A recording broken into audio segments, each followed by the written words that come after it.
క్రీస్తునందు ప్రియమైన దేవుని వారలారా, వీడియోని వీక్షిస్తున్నటువంటి ప్రియులైన దేవుని పిల్లలైన మీ అందరికీ మన ప్రభువును రక్షణకర్త అయిన యేసుక్రీస్తు వారి నామములో శుభములు వందనములు తెలియజేసుకుంటున్నాను. పెద్దల మాట పిన్నలకు బాట అనే ఆలోచనాత్మకమైన సందేశంతో మరలా మీ ముందుకు రావడం జరిగింది.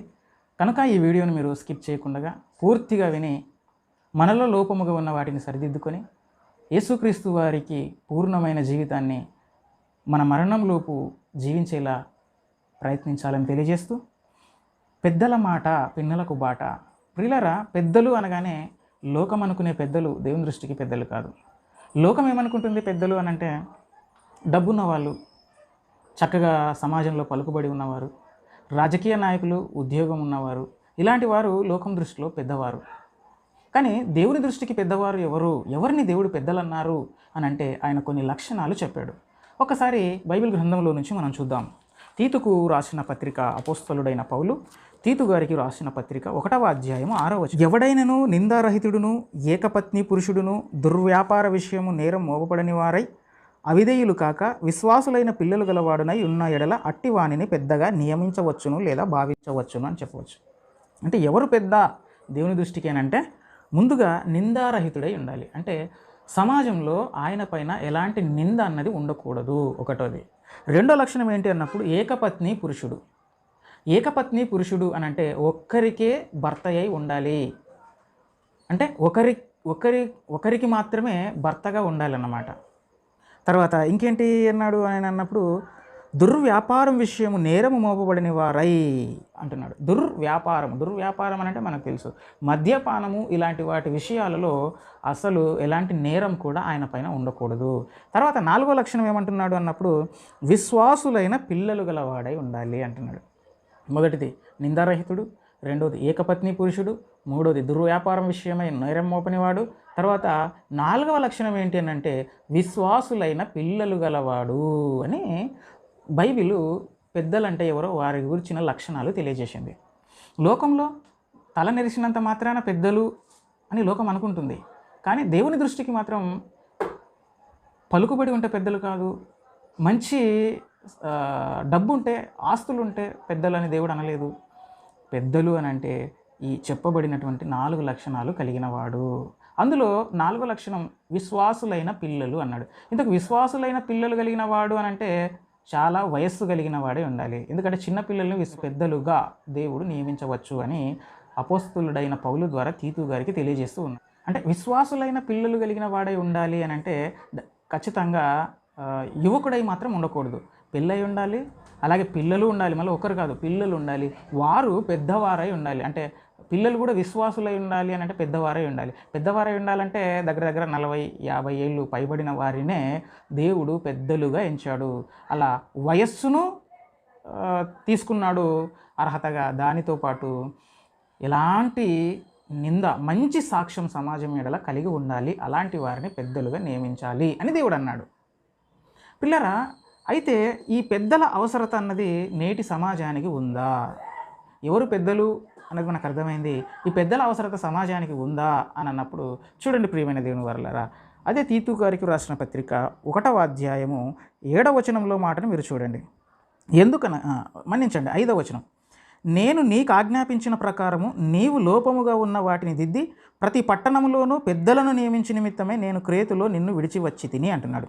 అసలు పెద్దలను దేవుడు ఎందుకు ఏర్పాటు చేయమన్నాడు? పరిశుద్ధాత్మ ప్రేరేపణ చేత ఆనాడున్నటువంటి భక్తులకు అని అంటే లోపముగా ఉన్న వాటిని చక్కదిద్దడానికి. ఏమండి, లోపముగా ఉన్న వాటిని చక్కదిద్దడానికి పెద్దలు అవసరమా? అవును. ఎందుకంటే వారు వయస్సు మళ్ళిన వారై ఉంటారు, మంచి సాక్ష్యం పొందిన వారై ఉంటారు. కనుక సమాజాన్ని ఎలా నడిపించాలో అన్న అనుభవం అన్నది వాళ్ళతో ఉంటుంది. కనుక ఏదైనా లోపం ఉంటే దానిని సరిచేయగలిగిన సమర్థత వాళ్ళకు ఉంటుంది. కనుక పెద్దలను ఏర్పాటు చేయమన్నాడు. అంతేకాదు ప్రియులారా, అసలు పెద్దలుగా అనుభవం ఉన్న వారిని, పెద్ద మనుషులు అనగా వయస్సు మళ్ళిన వారిని దేవుడు ఎందుకు మరి పెద్దలుగా ఎంచుకున్నాడు అన్నప్పుడు చూడండి ప్రియులారా, అదే యోబు గ్రంథము 32వ అధ్యాయము 6 నుంచి చదువుకుందాం. కావున భూజీయుడైన బరకయేలు కుమారుడు అగు ఎలీహు ఇలాగు మాట్లాడసాగిన, నేను పిన్న వయస్సు గలవాడను, మీరు బహువృద్ధులు. ఈయన ఎవరనంటే యోబు గారిని పరామర్శించడానికి వచ్చినటువంటి ముగ్గురు స్నేహితులతో పాటు వచ్చినటువంటి వాడే ఈ ఎలీహు. ఈ ఎలీహు ముగ్గురి కంటే కూడా వయస్సులో చిన్నవాడు. అయితే ఇక్కడ యోబు గారికి స్నేహితులకు వాదన జరిగింది. మొత్తానికి యోబు గారు తన యొక్క వాదనను వినిపించి అందులో విజయం సాధించాడు. తాను ఏ తప్పు చేయలేదు అని నిరూపించుకున్నాడు. కనుక ఆ వృద్ధులైనటువంటి పెద్దలైనటువంటి ఆ ముగ్గురు స్నేహితులు, యోబు గారి స్నేహితులు నోరు మూసుకొని ఉన్నారండి. అలా ఉన్నప్పుడు ఈయన మరి కలుగజేసుకొని అంటున్నాడు చూడండి ఏమని, నేను పిన్న వయస్సు గలవాడను, మీరు బహువృద్ధులు. ఆ హేతువు చేతను నేను భయపడి నా తాత్పర్యం మీకు తెలుపుటకు తెగింపలేదు. అంతవరకు ముగ్గురు వాదిస్తున్నారు, ఈయన వింటూనే ఉన్నాడు. వారు ఎప్పుడైతే సైలెంట్ అయిపోయారో అప్పుడు ఈ ఎవరైనా ఎలీహు మాట్లాడడం మొదలుపెట్టినాడు. కారణం కూడా చెప్తున్నాడు. మీరు పెద్దలు గనక, వృద్ధులు గనక నేను ఇంతసేపు మాట్లాడకుండా ఉన్నాను, మాటలాడ తెగింపలేదు. 7వ వచనం, వృద్ధాప్యము మాటలాడదగును, అధిక సంఖ్య గల ఏండ్లు జ్ఞానము బోధింపదగునని నేను అనుకుంటుని అంటున్నాడు. 7వ వచనంలో అంటున్నాడు కదా, వృద్ధాప్యము మాటలాడదగును, అధిక సంఖ్య గల ఏండ్లు జ్ఞానము బోధింపదగునని నేను అనుకుంటుని. అనుకోవడం కాదు, అది నిజమే. ఎందుకంటే ఎలీహు మాట్లాడినదంతా విన్న దేవుడు చివరికి ఏమన్నాడో తెలుసా? చూడండి ఒక్కసారి ఎలీహు మాటల్లో ఎంతవరకు వాస్తవం ఉందని అంటే 38వ అధ్యాయము 2వ వచనంలో దేవుడు కలుగజేసుకొని అన్నాడు చూడండి, జ్ఞానము లేని మాటలు చెప్పి ఆలోచనను చెరుపుచున్న వీడెవడు. అంటే జ్ఞానము లేని మాటలు మాట్లాడుతున్నాడు. ఇప్పుడు చాలామంది వృద్ధాప్యం మాట్లాడదగును, అధిక సంఖ్య గల ఏండ్లు జ్ఞానం బోధింపదగును నేను అనుకుంటున్నానంటే అసలు అధిక సంఖ్య గల ఏండ్లు కలిగిన వారికి జ్ఞానం లేదా అంటే ఖచ్చితంగా ఉంటుందండి. మనిషి యొక్క వయస్సు అన్నది మనిషికి పాఠాలు నేర్పిస్తుంది, అనుభవ జ్ఞానాన్ని నేర్పిస్తుంది. ఎలా అంటే మనిషి జీవితం అనగానే ఒక చక్రం లాంటిది. అందుకే మనిషి యొక్క ఆయుష్కాలాన్ని జీవిత చక్రము అని కూడా పిలవడం మనం విన్నాం. అంటే ఈ చక్రంలో మనిషి పుట్టినప్పటి నుంచి మరణించే వరకు అలా ప్రయాణిస్తూ వివిధ దశలను దాటుకుంటూ రావాలి. ఆ దశలను దాటుకుంటూ వస్తున్నటువంటి ఈ క్రమంలో ఎన్నో ఆటుపోట్లు ఎదురవుతాయి, ఎన్నో తీసుకున్నటువంటి కొన్ని నిర్ణయాల వలన ఎన్నో ఎదురు దెబ్బలు తగిలింటాయి, అలాగే తీసుకున్నటువంటి మంచి నిర్ణయాల వలన మేలు చేకూరించుంటుంది. ఇవన్నీ కూడా వీటన్నిటినీ కూడా దాటి వచ్చినటువంటి వృద్ధులకు ఏముంటుందంటే జీవితం మీద ఒక అవగాహన, ఏం చేస్తే మంచిది, ఏం చేయకపోతే మంచిది, వీటిపైన వారికంటూ ఒక క్లారిటీ ఉంటుంది. ఎందుకంటే వారు జీవితంలో అన్ని దెబ్బలు తిని ఒక అనుభవం గడించి ఆ వయసులో వచ్చి కూర్చుని ఉంటారు కనుక. అందుకే వృద్ధాప్యము మాటలాడదగును, వృద్ధాప్యము మాట్లాడచ్చు, అధిక సంఖ్య గల ఏండ్లు జ్ఞానము బోధించును. ఎందుకంటే వారి దగ్గర ఆ వయస్సుకు ఆ యొక్క జీవితానికి సంబంధించినటువంటి ఒక అనుభవం అన్నది వారికి ఉంటుంది కనుక వారిచ్చే సలహాలు, సూచనలు అప్పుడప్పుడే ఎదుగుతున్నటువంటి మనకు ఎంతో ఉపయోగకరంగా ఉంటాయి. అందుకే దేవుడు పెద్దలను ఏర్పాటు చేసినట్లుగా మనం చూస్తాం. చూడండి, అలాగే అదే యోబు గ్రంథం 8వ అధ్యాయాన్ని కూడా ఒకసారి మనం వెళ్ళగలిగితే 9 నుంచి 10 వచనాలు, మునుపటి తరము వారి సంగతులు విచారించుము, వారి పితరులు పరీక్షించిన దానిని బాగుగా తెలుసుకొనుము, వారు నీకు బోధించుదురు కదా, వారు నీకు తెలుపుదురు కదా, వారు తమ అనుభవమును బట్టి మాటలాడుదురు కదా అంటున్నాడు. అంటే అనుభవం అన్నది మాట్లాడిస్తుందా? అవును. ఎందుకంటే వారు ఆ జీవిత చక్రంలో వారు ఎన్నో బాల్య దశ దాటొచ్చింటారు, యవ్వన దశ దాటి వచ్చి ఉంటారు, మధ్య వయస్సు దశ దాటి వచ్చి ఉంటారు, అలాగే వృద్ధాప్యంలోకి వచ్చింటారు కనుక ఆ వయస్సులో వారు అన్నీ అనుభవించి వచ్చింటారు కనుక మంచి చెడు వివేచింపగలరు. అందుకే అప్పుడప్పుడు చూడండి, మనం కూడా చిన్నగా ఉన్నప్పుడు మన అమ్మ నాన్న కొట్టి బడికి పంపిస్తారు, కానీ మనం స్కూల్కి వెళ్ళం. ఎంత చెప్పినా రే ఇప్పుడు చదువుకుంటే భవిష్యత్తులో బాగుపడతావురా, నీకు మంచి భవిష్యత్తు ఉంటుందిరా, మాలా కావద్దని అంటే అప్పుడు మనకు ఆ మాటలు చెవికెక్కవు.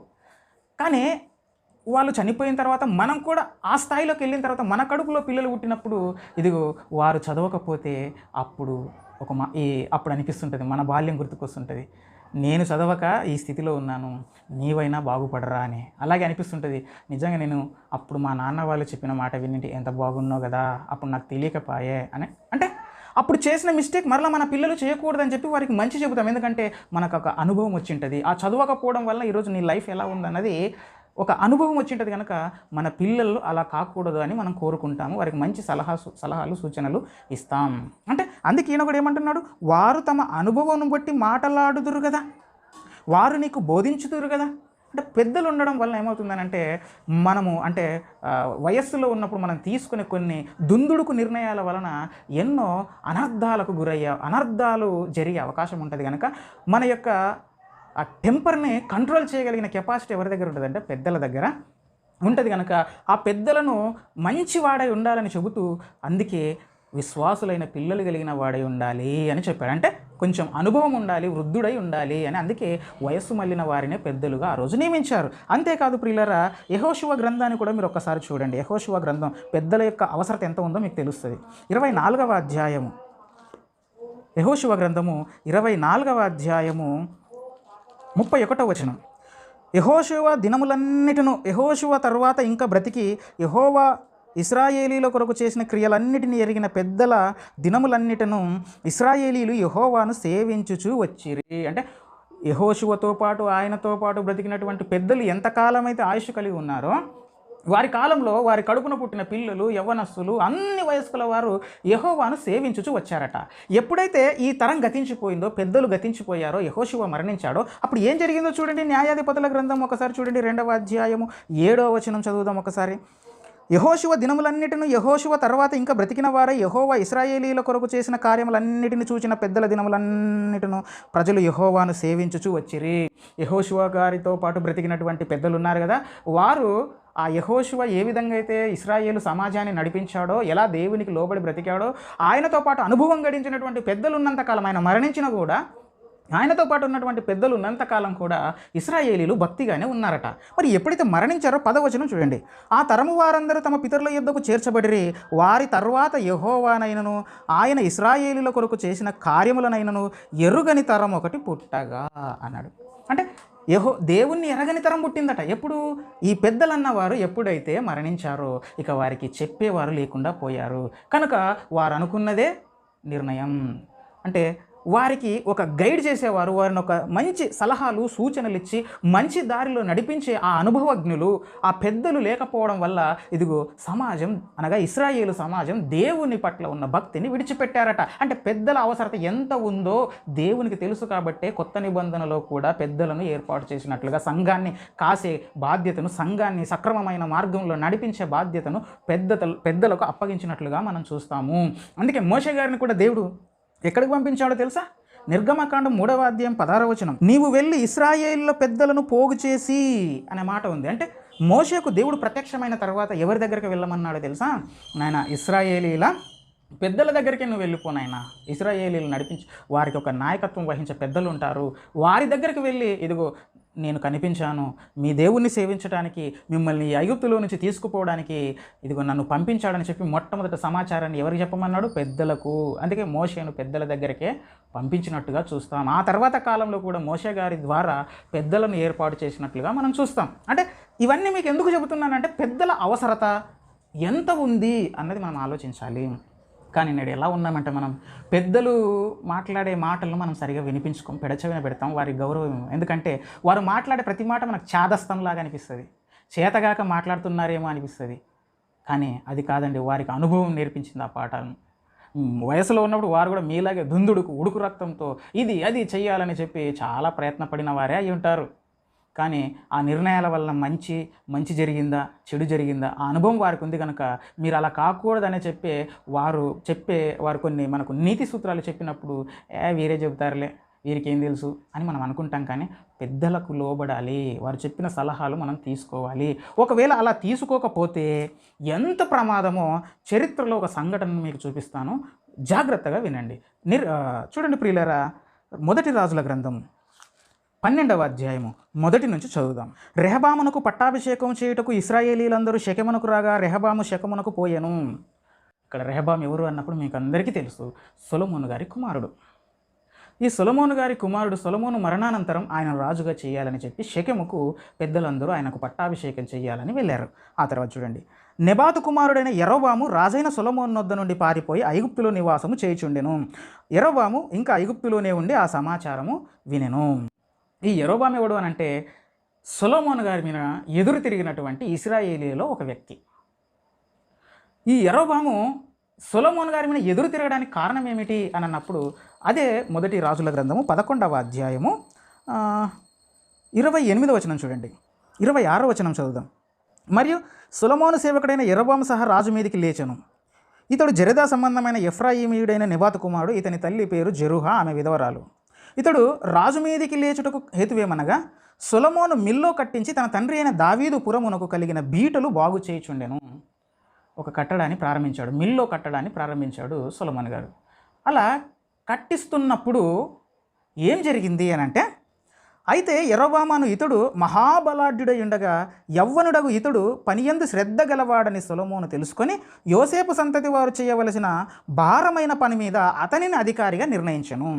అయితే ఏం చేశాడు అని అంటే, ఆ మిల్లో కట్టేటప్పుడు ఆ పురాన్ని, అంటే దావీదు గారు ఉన్నటువంటి ఆ పురము, ఆ రాజపట్టణం, దానిని బాగు చేసేటప్పుడు మరి ఎన్నో రాళ్ళు, ఎంతో బరువైన పని ఉంటుంది. ఒక కట్టడం కట్టాలంటే చాలా బరువైన పని ఉంటుంది. అయితే ఈ యరొబాము అనేవాడు మంచి యవనస్తుడు, బలాఢ్యుడు, మంచి బలశాలి, పొడగరి, కనుక తెలివైన వాడు. కాబట్టి ఇది ఆలోచించి సొలొమోను గారు ఏం చేశారంటే, ఆ బరువైన పనులు చేసే వారి మీద ఈయన అధికారిగా నియమించాడు. ఇది ఈ యరొబాముకు నచ్చలేదు. అంటే మా మీద పక్షపాతం చూపిస్తున్నాడు, కావాలనే మాకు బరువైన పనులు చెబుతున్నాడు అని ఒక అపార్థం చేసుకున్నాడు సొలొమోను గారిని. చూడండి, అంతటా యరొబాము యెరూషలేములో నుండి బయలువెడలిపోగా, అందుకే ఏం చేశాడు అని అంటే, ఈ పని చేయలేక రాజు పైన కావాలని, అంటే ప్రజలందరినీ కూడా రెచ్చగొట్టి, ఈయన మనకు కావాలని ఇలాంటి భారమైన పనులు అప్పగిస్తున్నాడు, కనుక ఈ పని మనం చేయాల్సిన పని లేదు అని చెప్పి రాజు మీదనే ఎదురు తిరిగాడు. అప్పుడు సొలొమోను రాజు అతన్ని చంపాలి అని అనుకున్నప్పుడు వెళ్ళి ఐగుప్తులో పారిపోయి స్థిరపడ్డాడండి. అది యరొబాము యొక్క చరిత్ర. ఎప్పుడైతే సొలొమోను గారు చచ్చిపోయారని తెలిసిందో, ఇంకా రెహబామును మరి రాజుగా చేయాలి అని ఇశ్రాయేలీలు నిర్ణయించుకున్నారు. ఈ సమాచారం యరొబాముకు తెలిసింది. కాబట్టి ఇప్పుడు యరొబాముతో సహా ఇశ్రాయేలీలందరూ ఆ షెకెము దగ్గరకు వచ్చారు.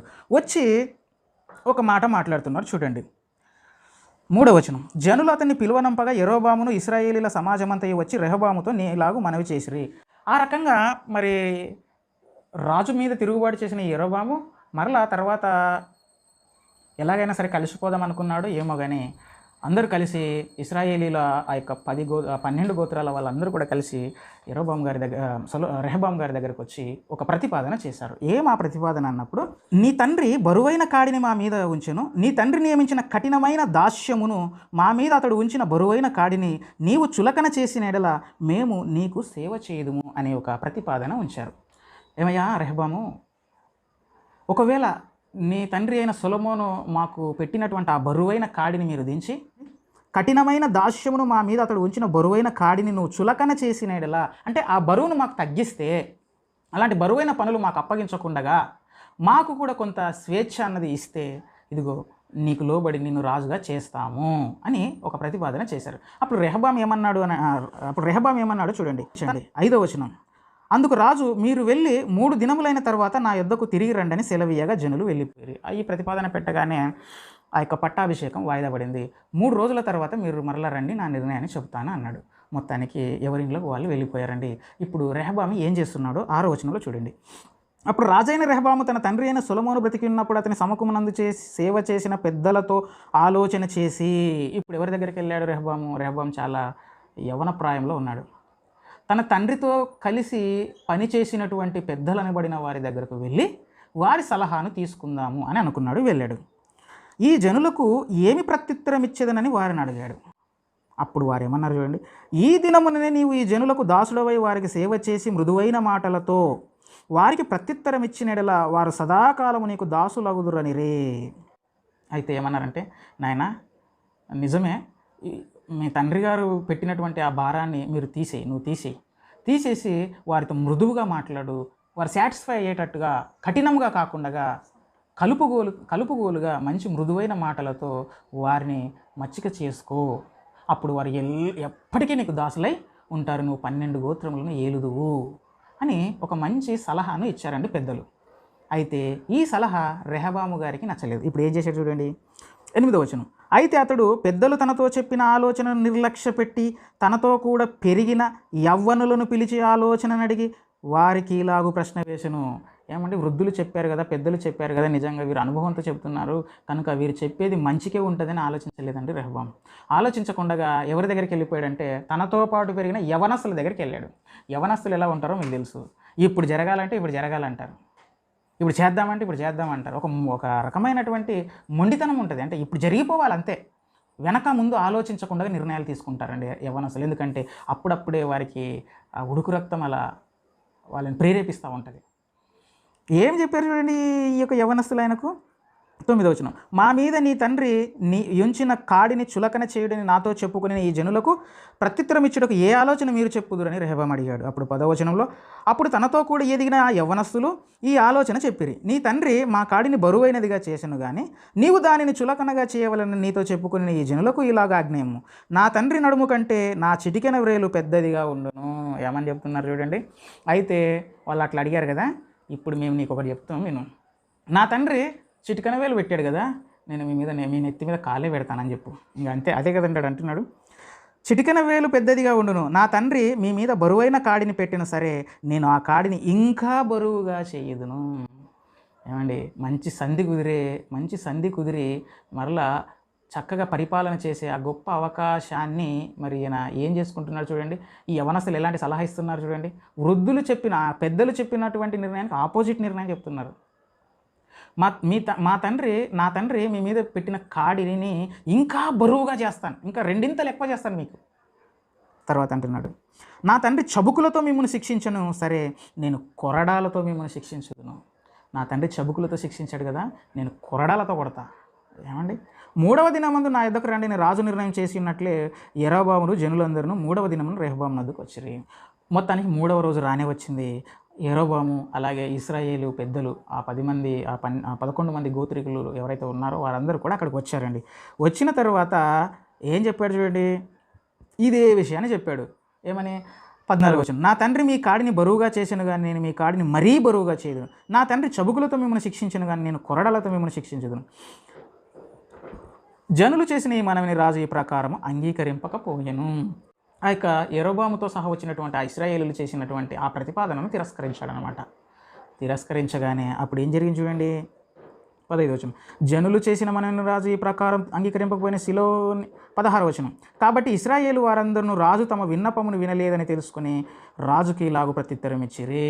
అప్పుడు అర్థమైంది వారికి, మేము చెప్పిన ప్రతిపాదన ఈయన అంగీకరించడం లేదు, విషయం అర్థమైపోయింది. అప్పుడు వచ్చినటువంటి ఇశ్రాయేలు జనాంగంతో ఈ పెద్దలు ఏమంటున్నారు చూడండి. దావీదులో మాకు భాగమేది? యెషై కుమారుని యందు మాకు స్వాస్థ్యం లేదు. ఇశ్రాయేలు వారలారా మీ గుడారములకు పోవుడి, దావీదు సంతతి వారలారా మీ వారిని మీరే చూచుకొనుడని చెప్పి ఇశ్రాయేలు వారు తమ గుడారములకు వెళ్ళిపోయిరి. ఆ రకంగా యూదావారు ఒక రాజ్యం, ఇశ్రాయేలు ఒక రాజ్యం, 2 రాజ్యాలుగా ఒకే తండ్రికి పుట్టినటువంటి సంతానము 2 రాజ్యాలుగా విడిపోయిందండి. కారణం, వృద్ధులు అనగా పెద్దలు చెప్పిన సలహాను వినకుండగా రెహబాము ఏం చేశాడు? తనతో పాటు పెరిగిన యవనస్తులు ఇచ్చినటువంటి సలహాను సూచనలను తీసుకొని ఆ రకంగా వారికి ఉత్తరం ఇవ్వడం ద్వారా కలిసిపోవాల్సినటువంటి 12 గోత్రాలు విడిపోయి వారిని వారే చంపుకునే పరిస్థితి వచ్చేసిందండి.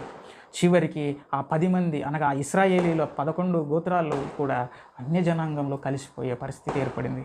చివరికి మరి యేసుక్రీస్తు వారికి వచ్చేసరికి ఎవరు మిగిలారంటే యూదులు మాత్రమే మిగిలారు. ఆ మిగతా ఇశ్రాయేలీలో ఉన్నటువంటి ఆ 11 గోత్రాలు కూడా అందులో చాలా వరకు అన్య జనాంగంలో కలిసిపోయి అన్యులుగా మారిపోయారండి. వారికి వారే చంపుకునే పరిస్థితి వచ్చింది. అంటే చరిత్రలో తీసుకున్న ఒక తప్పుడు నిర్ణయం ఇశ్రాయేలీలను వారికి వారే చంపుకునేలా చేసింది. 2 రాజ్యాలుగా వారిని విడగొట్టేసింది. ఏమండి, చివరికి దేవునికి కాకుండా సంతానం దూరం అయిపోయింది. ఇప్పుడు చెప్పండి, పెద్దల అవసరత ఎంత ఉందో. అందుకే నాయన మీరు పెద్దలకు లోబడాలి అన్నాడు, మీరు పెద్దలకు లోబడి ఉండుడి అన్నాడు. అందుకే వృద్ధాప్యం మాట్లాడదగును అన్నాడు. కనుక ప్రియమైన దేవుని వారలారా, పెద్దలకు లోబడాలి. అందుకే లోకం కూడా ఒక మంచి సామెత చెప్పింది, పెద్దల మాట పెరుగన్నం మూట అని. అలాగనే అందరూ పెద్దలు జ్ఞానవంతులని నేను చెప్పట్లేదు, కానీ దేవుని జ్ఞానంలో ఉన్నటువంటి పెద్దలు ఎవరైతే ఉన్నారో వారు చెప్పిన సలహాలు మనం వింటే ఎదుగుతున్న మనకు ఎంతో ఉపయోగకరంగా ఉంటాయి. మనం దెబ్బలు తినకుండా చక్కగా దేవునిలో ఎదిగే ఒక మంచి మార్గం మనకు ఏర్పడుతుంది. కనుక మన సంఘంలో కానీ మన కుటుంబంలో కానీ పెద్దలకు లోబడాలి. వారు చెప్పిన మంచి సలహాలు మంచి అయితే వాటిని ఖచ్చితంగా మనము లోబడి వాటి ప్రకారం కనుక మనం జీవిస్తే మనకు మంచి జరుగుతుంది, కానీ చెడు జరగదు. అందుకే అన్నాను, పెద్దల మాట పిన్నలకు బాట. పిన్నలంటే అప్పుడు ఎదుగుతున్నటువంటి యవనస్తుల వరకు పెద్దల మాట వారికి ఒక మార్గదర్శకంగా ఉంటుంది. అందుకే దేవుడు ఇశ్రాయేలు జనాంగం నుంచి కూడా నేటి వరకు పెద్దలను ఏర్పాటు చేసి, నాయకులన్న వారిని ఏర్పాటు చేసి వారిని నడిపించే బాధ్యతను వారికి అప్పగించాడు. కనుక విషయం అర్థమైంది అని భావిస్తూ ప్రార్థన చేసుకుందాం. కళ్ళు మూసుకోండి.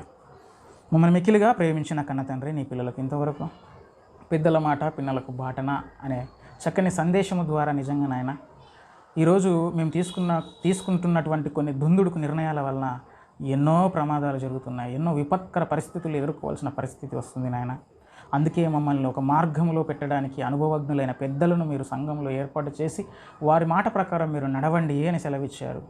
విన్నారు నాయన. నీ పిల్లలు విన్న మాటలు విడిచిపెట్టి ముందుకు సాగక పెద్దలు అనబడిన వారు చెప్పినటువంటి సలహాలు సూచనలు పాటిస్తూ తండ్రి మరి నీ యొక్క బోధలో నీ యొక్క జ్ఞానంలో ఎదుగగలుగు భాగ్యాన్ని దయచేస్తారని యేసు వారి పవిత్రమైన నామమున ఈ ప్రార్థన సమర్పిస్తున్నాము తండ్రి. ఆమేన్. అందరికీ వందనాలండి.